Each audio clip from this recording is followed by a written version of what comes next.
Hey guys, it's Rush. Hope we're doing well. Welcome back to the channel.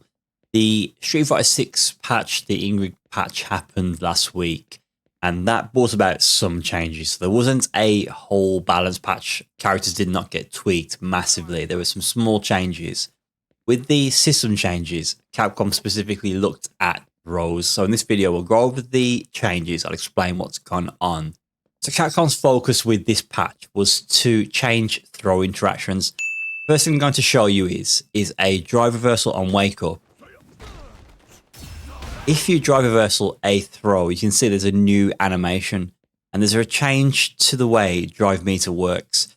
So the drive reversal still costs 2 bars of drive, but if you successfully drive reversal a throw on wake up, you get 1 bar of drive back and that new animation you just saw. So this is to encourage drive reversal on wake up, particularly in those throw loop situations where you're cornered.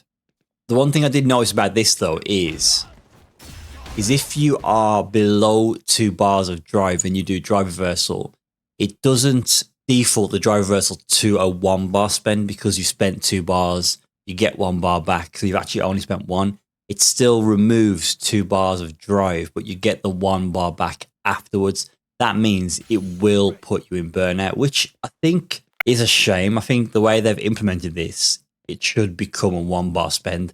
I'd make it a stronger wake up option when you're on low meter.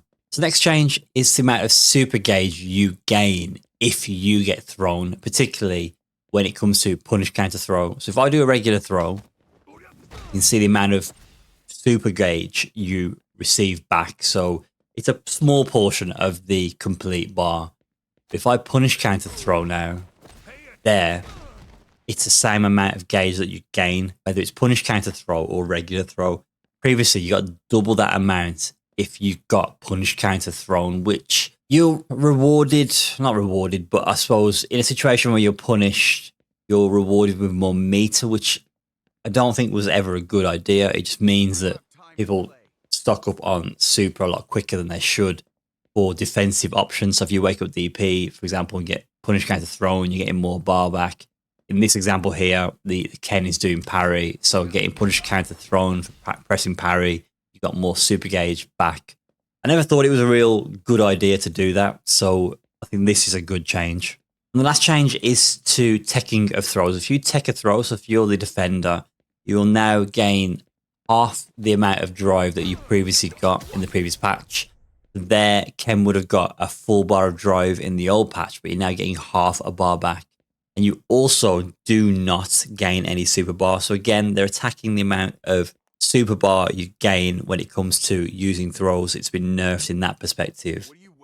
This is undoing of a change they did. I think it was the previous patch or the one before. So there was no meter gain for teching throws. There is now. So there's some reward teching throws.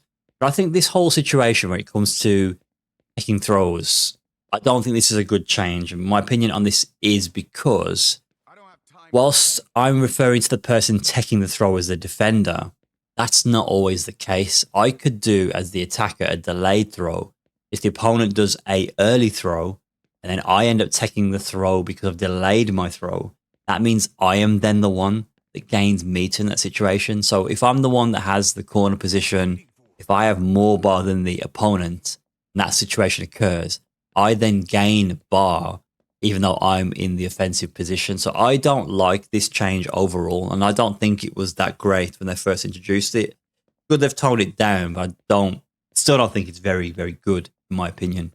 So short and sweet, but I want to cover this on the channel, just explain what's gone on so you understand, and that will help you with your Street Fighter 6 journey. Hope that helped, guys. Any questions, any queries, always give me a shout. I'll catch you in the next one. Take care.